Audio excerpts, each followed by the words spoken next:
Jay in Wisconsin says, my wife and I have a couple of home projects that need to be done in the next month in the range of $5,000 to $6,000. I was thinking of opening a new credit card with a 0% intro APR to space out the payments over 12 to 18 month period in order to not dip into our emergency funds. I would have no hesitation in doing this except that our family's growing with our third child due in summer and I will need to upgrade my vehicle from a sedan to a third row SUV.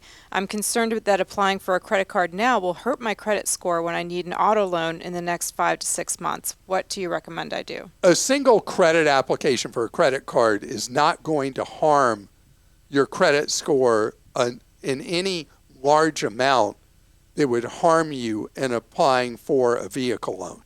When an application for credit is extremely harmful is when you're applying for a mortgage, because mortgage companies give you the real stink eye if you apply for any credit 6 months or less before you're applying for a mortgage.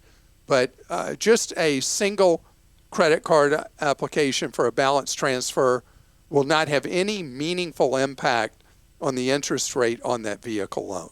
Dwight in Ohio says, we're planning on going on a cruise this year with my girlfriend. Any suggestions where to look for great deals? So a lot of debate about what this year is going to be like in the cruise industry. And there are many, many cruise discounters out there. I would ask people at work, friends, colleagues, don't ask enemies, if they're regular cruise people that you know, they talk about going on this cruise or that cruise, you see them post on social media, ask them who they use. And many people who cruise regularly will have tried several cruise discounters, and they'll have their favorite. I use Costco Travel because even though the service is rather minimal, Costco rebates most of the commission that they earn back to the Costco member as a cash card.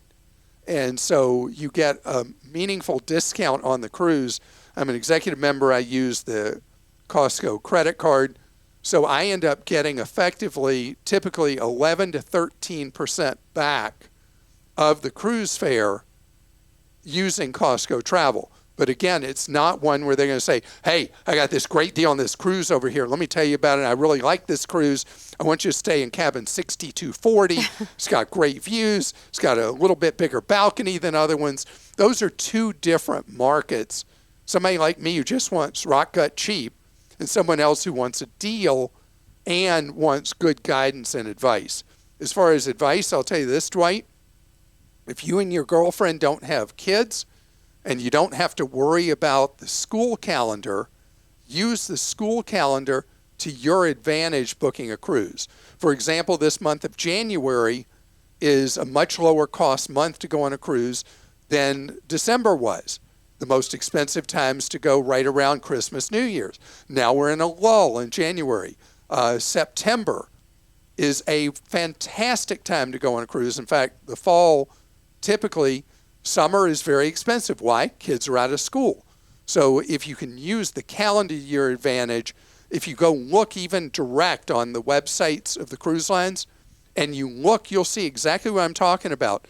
If you look at the rates for a cruise in peak times versus what it is in like September, you'll be shocked how much cheaper it is.